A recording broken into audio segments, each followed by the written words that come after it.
Welcome, friends, to the bacteria connection. This is actually a part of New Footsteps connection series. We have the gluten connection, we have the weight connection, we have the vegetarian and nutrient connection, we have also the weight connection, we have children with learning disabilities, nutrition and exercise connection also. In this series, we are going to present a lot of information about bacteria, okay, and how important bacteria is for our well-being. I encourage you to actually get hold of any of the other connections just to expand your horizons and your information, and hopefully to be able to apply many of those principles. We always want to work with principles because the principles are immovable. You cannot move a principle, but you can actually change the application. Now, there are different applications to a principle. Is you. You are an application to a principle. Okay, so each individual is different. Each individual might require different application in order to fulfill a principle. And the principle that we want to work under is the principle of health, trying to make you and me healthier. Okay, is anybody here healthy? Can I see your hands? Any healthy? Okay. Now, when we talk about being healthy, how would you know, for those that raise their hands, how would you know that you cannot be healthier? If you can be healthier, then you are on a journey to become more and more healthy, okay? Unfortunately for us, unless you have chosen your parents, we will all carry certain things within our DNA, within our environment, etc., that will prevent us from obtaining our optimal health, okay? So being healthy as a final outcome, I haven't actually met any, to be honest, but I thrive when I'm surrendering myself with people that are on that journey to get healthier, okay? And to help others to do the same. The bacteria connection. Every time that we do each section, and this series will have 3 sections, now in this hour we're going to present the first one. We'll put a disclaimer through, and the disclaimer says that the Bacteria Connection seminars are designed to share valuable information with the general public. They are not to be used as a treatment for individual cases. Consult with your health professional. We're part of New Footsteps. I'm an integrated clinical nutritionist working in Australia, and we do video conferencing also for those living overseas. And we are working mainly with all intestinal disorders, allergies and food sensitivities, autism and children's nutrition, diabetes, lifestyle and weight management. And I encourage you to visit our website in newfootsteps.com.au. Okay, you ready? As they say, ready to rock and roll. Well, in this case, is ready for the bacteria? Cultures. That is going to be the first section of this seminar, the bacteria connection. And it's a play with words. Cultures. All through history, human beings have been trying to somehow collect bacteria, believe it or not. In fact, if I just gone down to where you are sitting now and I shake your hands, I just pass on to you quite a number of different bacteria into your hands. You cannot escape it. They are all around us. We are surrounded by them, okay? And what human beings have actually done through history have tried to utilize those bacteria for their own benefit. Years ago, there was actually a documentary that it was called Yes, We Can. It had nothing to do with Bob the Builder. It was actually trying to manage bacteria to work for us in discomposing the waste, from our rubbish or garbage, all the waste that we generate in cities and so on, even plastic. And there are actually bacteria out there that, if it's placed in the right amount, in the right place, under the right conditions, can actually disintegrate plastic and things that they are known to be biodegradable, okay? Such as plastic, for instance. So bacteria can actually be of a great benefit. In fact, the majority of the bacteria can be good. The great majority is friendly to us. Sometimes the friendly bacteria becomes unfriendly if they are found in the wrong type of places. For instance, you have a bacteria in your skin, okay? It's a bacteria that stands by the surname of Aedes. When you cut yourself and that bacteria gets inside a place that does not belong, you can actually have an infection. But outside it was fine. You can lick it, no problem. But if it goes into areas where they don't meant to be, you will create a problem. How many here have heard of the bacteria E. coli? Okay. How many here have the bacteria E. coli? All of us. And we actually have it in the large intestine. Some of you haven't raised your hands because if you have UTI, urinary tract infection, okay, and when you go to urinate, it burns and so on, and you have an infection, they check for which bacteria? E. coli. So all of a sudden, if your E. coli is high in your urine, you have an infection, UTI.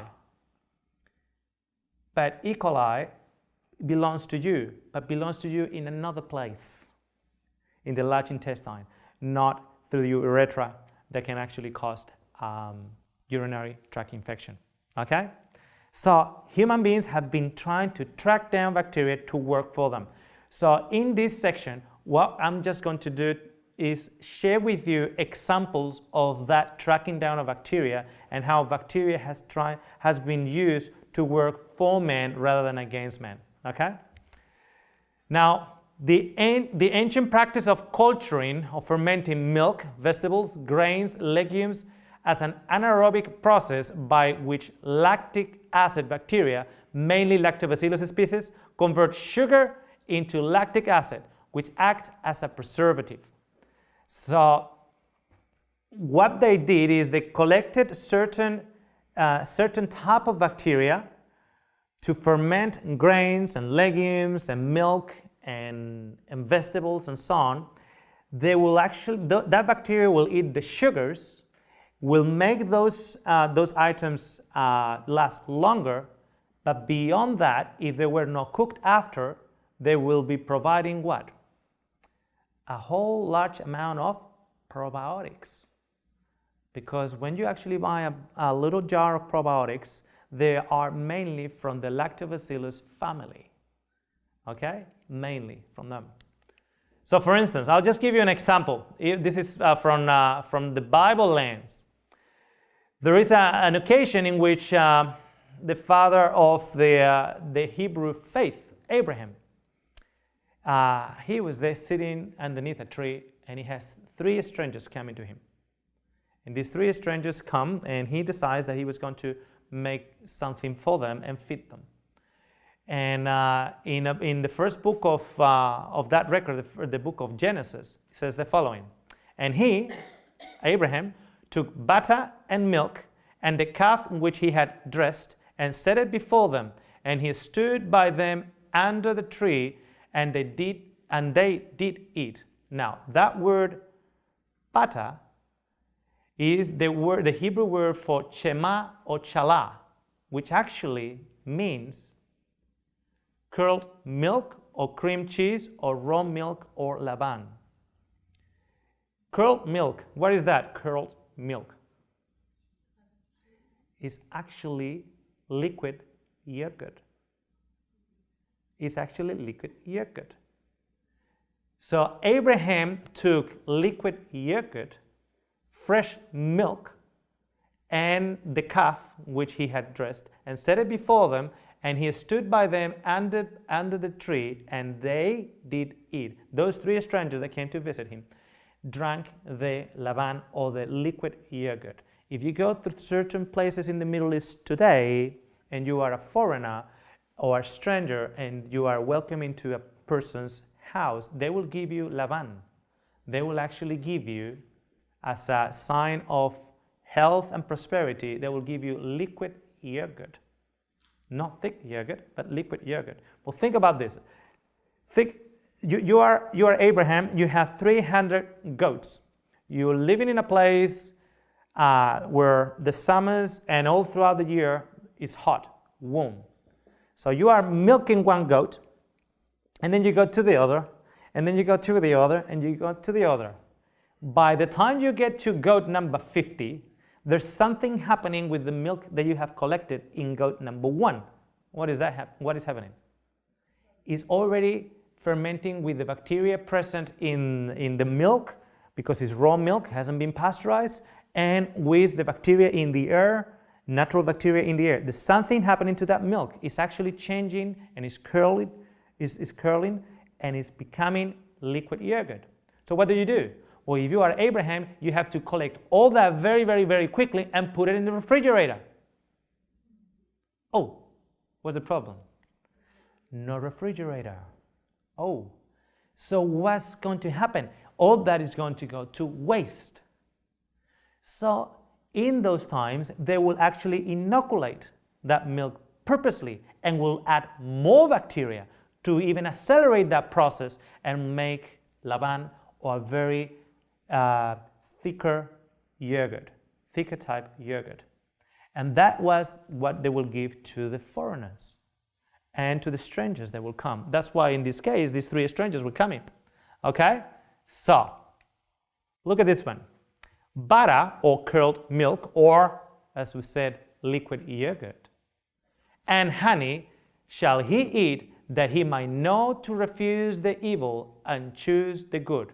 Now, I don't know how many of you are aware of that scripture there in Isaiah 7:14.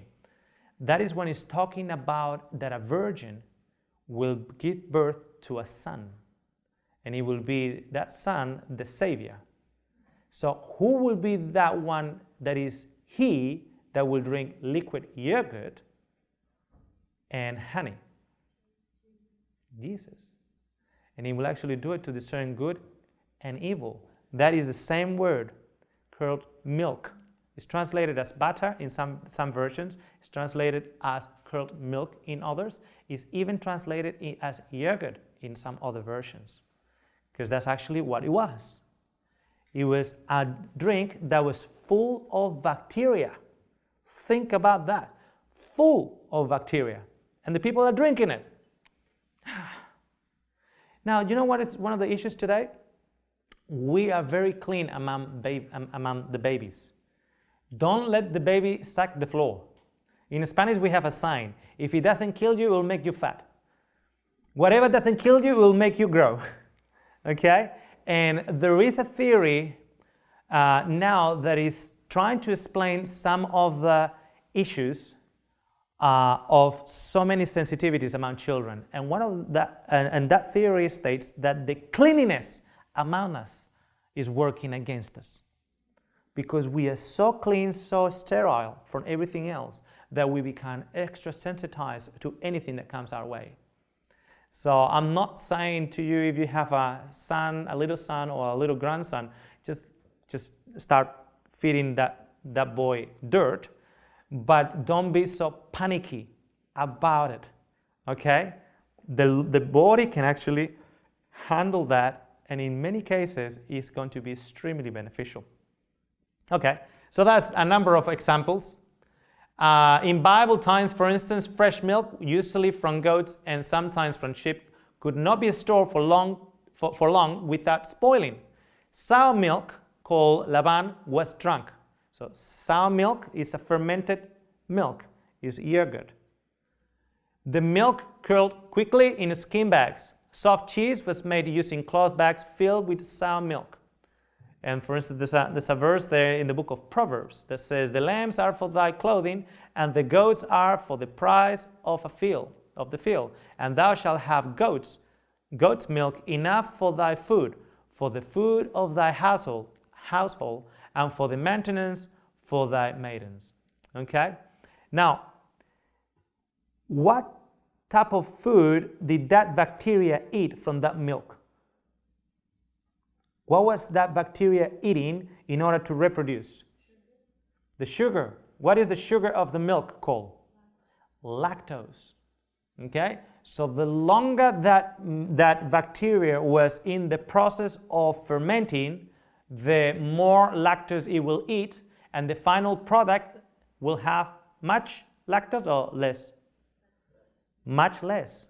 In fact, if they actually allowed that bacteria to ferment that milk for 24 hours in that condition, that liquid milk that they were taking had 0 lactose left and loaded with lactobacillus bacteria. Loaded with it. Okay? But lactose, 0. So if there was anybody with lactose intolerance at that point, they wouldn't even know about it because that milk had no lactose, but full of bacteria. Are you following through? Okay.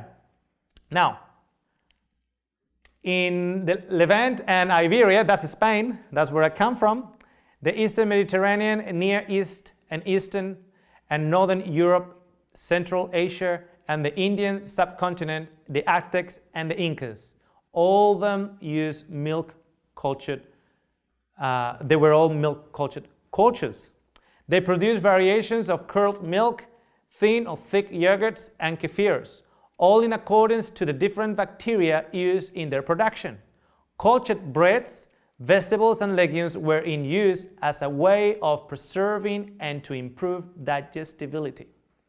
So in other words, when they will do the same thing to certain legumes and grains, they will do so to make it more digestible for them. They were wise people. Do you know how long it will took for a tofu master in Japan to graduate past the apprenticeship in the tofu making process? It will take them 4 years to graduate and become a tofu chef. Come on, I can see a video on YouTube and it shows me in 2 minutes how easy it is to make tofu. Yeah, but the tofu that you will make in the house won't be as digestible as the tofu that they will make then.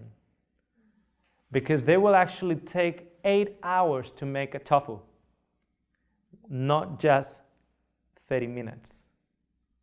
Okay? And there was an entire process in which many of the phytates that are protein inhibitors from the soybean had to be removed in order to prevent bloatiness, in order to prevent lack of assimilation of that protein from the bean. Nowadays, many people are on soy protein powders in gyms and in bodybuilding circles, and they actually call it the gassy and bloaty protein because all the phytates are there, because all the inhibitors are still there, and they feel bloated. Something that didn't happen in Japan after the apprentice finished his 4-year apprenticeship to learn how to make tofu, because there was an art and there was much more to it. Okay? So they will actually use vegetables, they'll use legumes, and they will actually do a fermentation process to make them more digestible. And at the same time as they were consuming it, they will be consuming probiotics. They didn't have chemists or health food shops to buy the probiotic capsules. Do you know that? They are making a lot of money nowadays. So in one breath, we are cleaning everything and we're making sure that nothing is touching our lips because we are going to die of contamination and bacteria. And in the same breath, we just go in and we pay about $30 for a little jar to get in the probiotics. Why am I saying $30? Because everything is calculated. Most of the supplements about that size will be between $28 to $35. Why? Because you make the calculation very quickly in your mind. It's just $1 a day. I can afford that. See? It's all working on your marketing in your mind. Okay. So basically what we're saying here is the Aztecs and the Incas, they are in America, the Indian subcontinent, Africa, Europe, everywhere, they were actually doing it. They were actually doing it everywhere. So this is just, for instance, a number of examples. We have cultured cabbage from the Roman Empire to the Eastern Europe and Germany. Now, there are historians that attribute to sauerkraut many of the success of the Roman Empire. And you might say, how come? Well, the Romans will have to come to a city and they will surrender the city. And then it becomes a little bit of a game. Who is going to quit first? And who is going to quit first? The one that runs out of food first. Because I'm surrendering the city, I've got no food, but the one that I've got there present. You are inside the city, you have stored up food, but that food is going to run out at some point. And there is no refrigeration. Things are going to spoil. Fresh things will spoil.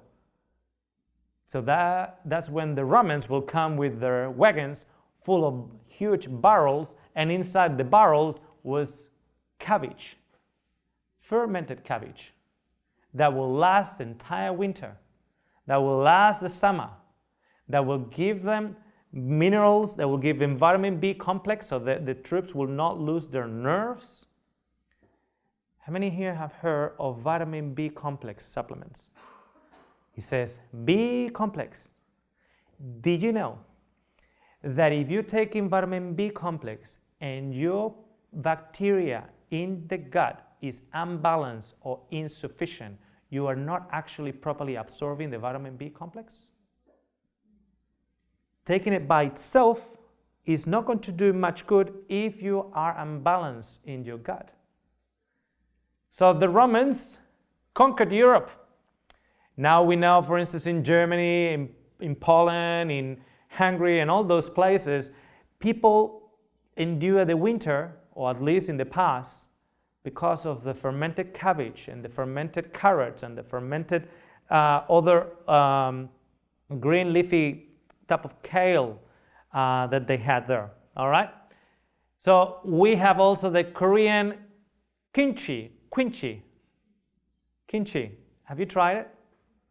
I actually was present when 2 Koreans were making it for a few days and then had to be fermented for about 2 weeks at least. And then they gave it to me to try. Now, I'm not much of a chili person. So that's cabbage with a lot of chili, hot chili. I put that thing in my mouth and I didn't know if there was probiotics or not. I couldn't think clear for the next half an hour. Water will not quench it. It was hot. Probably one of the most hottest things I've ever tried. And I'm not good with heat. Okay, so that's kimchi or kimchi. Okay, you have the Indian chutneys. Have you heard of the chutneys? They sell those in the supermarket, right? You know, right? Like mango chutney and things like that. They're not the same thing. Those things might have the flavoring, but do not have bacteria in them. Okay, they do not have the bacteria in them. But the Indians will do that. The Tibetan tibikos, what is that? No idea? Okay, they are what they call water kefir. Have you heard of water kefir? Water kefir are little crystals that you put it in a jar, you put it with water, and you put sugar in it, or you put molasses in it, or you put maple syrup in it. And all of a sudden, after 24 hours or 38 hours, there's no sugar left. Somebody has eaten the sugar. Who has eaten the sugar? The bacteria that is actually generated by the tibikos. Okay? And they call it a probiotic drink. Now, I need to start putting a little bit of a warning here because I deal with patients one-to-one. And sometimes books are great, but sometimes books are a time bomb. Because books end up being a blueprint that do not consider you as an individual. So, in many of these books, the book is the work of an author. And in some of them, the things that author has done upon himself had worked very nicely. But his body is not yours. And one of the things that you actually find is the use of tibikos or other types of water kefirs or kombucha. How many here have heard of kombucha? Okay? They feel that they need to put more probiotics, so they get kombucha. Now, okay, I'll explain it this way. Let's say that there is a little bit of an imbalance here, okay? There's a bit of a warfare here. You eat something, you feel bloated. There's something there that is not going well, specifically when you eat certain things that contain oligosaccharides or disaccharides. We'll talk about that in the future lecture, okay? And you feel bloated. So that is actually showing a little bit of imbalance there. Now, to bring something like kombucha or water kefir in that environment is like bringing the US Marines in Iraq. Did you get that? Now, it is going to be a lot of dead bodies. The dead body of the bacteria, and it's going to be a whole warfare, okay? That is not, if the solution was that simple as that, more people will be doing it. What I actually get in my consult is people that have read those books, they feel worse and more bloated, and they have to restart again in a much gentle way. We don't call the US Marines here, we call the United Nations. Okay? Make sure that it's nice and peace. There's people that have been suffering from bloatiness, for instance, for the last 3 years, 5 years or more. I actually have patients that they don't remember not being bloated. They know they bloated, but ever since, for instance, they started menstruating at the age of 12 or 13, until now that they're 33, they still feel that they are bloated. Okay? So we want to bring the United Nations here, calming, nice diplomatic way, because they have already been suffering enough. We don't want bigger problems. Okay? However, in those cultures, and because there was not the imbalance that is happening nowadays, in many cases, it works very well. And there are actually situations in which those things, the tibikos, for instance, work very well in a particular situation, in a particular type of individual, that the balance has already been achieved, okay? They work very, very nice. The kefir. What is the kefir? Have you heard of the kefir? Okay, the kefir, they call it in Google, they call it cauliflower-like grains. Okay, so they imagine just little pieces of cauliflower. They're rubbery and chewy. You can eat them. Same thing, they have over 40 different families of probiotics in them. Perhaps too much in certain conditions, so just be aware of that. And I'll give you, as we go along with these seminars, I'll give you more information about it, okay? But just be aware that you might actually have an adverse side effect, further bloatiness, by taking the kefir. So the kefir, for instance, it was done by introducing that bacteria into goat's milk mainly, or else was cow's milk, and they will actually ferment it. And then they will do a double fermentation. And through the double fermentation, there was hardly any lactose. However, you will still have a very, very, very tiny amount of lactose left in the kefir. And you can actually get rid of all the lactose by doing a Bulgarian yogurt. And I know that we've got some Bulgarians here today. Okay. Western Africa gari. That's actually like a sweet potato, fermented sweet potato. Japanese natto, miso, and many others. You go to the shops, you get miso in a packet, you put it in the water, you bring boiling water to it, and you have miso soup. It's not the same thing. It's totally different. That is the flavor, that is that punch. Particularly, I find it very, very salty, and I do not like very, very extremely salty things. But what you buy in the shopping centers normally is not the same thing. The Vietnamese man and the Chinese dochi, okay? And those are actually some of the elements that are present throughout the cultures to introduce bacteria into the body. Now, in the next presentation, we are going to go further than that. We are going to discover how those bacteria are of benefit within our system.